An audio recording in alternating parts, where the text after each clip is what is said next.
I'm Hippie Dad. Today is CBD Monday. That means that I have to get serious and talk about a topic that is important to me. And so, today's topic is depression. This is one of the most important topics to me in my life, and, because I have depression. Now, I didn't always know how bad it is to have depression and to deal with it. I grew up around it. You know, my sister had depression since we were young teens, and then in my early adulthood, my father had, and still deals with it, I believe. And I always worked really hard to keep myself not a part of that statistic. You know, I wanted to not be part of clinical America, and so I always had ways to channel and deal with anxiety and all sorts of different things, and for the most part, it's always worked. Or, you know, I've done a good job hiding it and keeping it inside. But I guess over time, especially with being in the military, things have gotten rough. It's been hard to do the same things that I used to. Hard to, you know, program myself to avoid outbursts and things like that. So I started to get into a lot of trouble with officers in charge and senior enlisted supervisors of mine, especially like once the forgetfulness started to kick in, because apparently that's a big part of depression is short-term memory loss. And so I started to deal with that a lot. And when you're dealing with sensitive military equipment and firearms and other such things for a living, I'm not going to go too far into details of that, but you know, it gets pretty easy to get in trouble if you start forgetting things like moments after you were told them or started doing something. So anyway, you know, I thankfully made it out of the military without getting in the serious trouble that I could have, and got out honorably. Now, this isn't mostly about me because, well, now I didn't get the opportunity to fight while I was in, you know, service. I didn't. It was taken from me. I joined hoping to go fight the bad guys, and I didn't get to do that.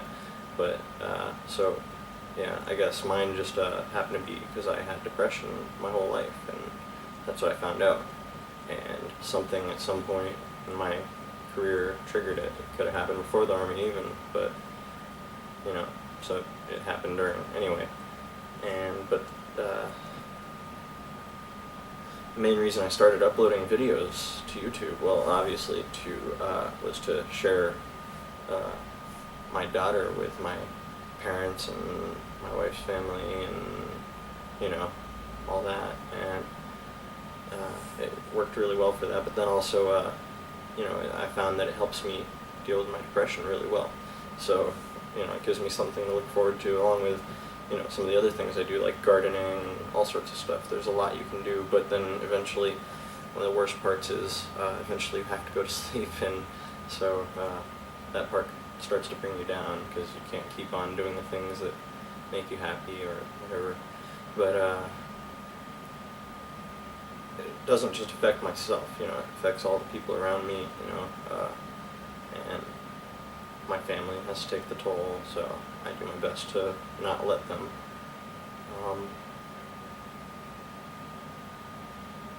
This is not about me, though. This is, what's more important is the amount of brothers and sisters I have that serve beside me, above or below me, in the military, and have actually gone overseas and fought in combat. And they've come back and brought back demons with them, and it's really hard for them to handle it. I know, because I've spoke to a lot of them. You know, trying to handle my own problems and talking to others, I've learned, you know, a lot about what a lot of folks go through. So, how can you help? You know, maybe you know somebody. You know, I mean, even though we're a small percentage of the U.S., there's a large amount of veterans strewn across the United States, and I'm sure you know of one, or somebody knows one. And what you might want to be able to help that person. And well, it's actually very simple. There's plenty that can be done to help, but the simplest thing is to just try talking to them. Just allow them to talk to you and tell you about what they're going through and what they're dealing with and what they've, maybe even what they've seen or whatever it is that they want to talk about that helps them. Let them talk to you, and it might get a little gruesome, but you got to be willing to deal with some of that, and maybe you'll become stronger from it. But that helps a lot. Then the biggest thing you can do is just ultimately support everything that the person needs. I mean, obviously, don't get crazy and do illegal things and whatever, but if they find a certain interest that they like and keeps them going, because it's hard to stay interested in things when you have depression, so just support them in that. Be like, yeah, that's cool, hey, how you doing with that? Just keep checking up with them, just be supportive. And another simple basic thing you can do is just hug a person. It's maybe it's hard to believe that the most ferocious beast can be helped with a simple hug. If you found this video helpful, please like, subscribe, comment, share. If you didn't like some of the things I said or know how to improve what I'm doing, definitely go ahead and let me know. If this has helped you in some way, I'd love to hear about it. Otherwise, I'm just hopefully helping people. Have a good day. Have a good week. This is CBD Monday.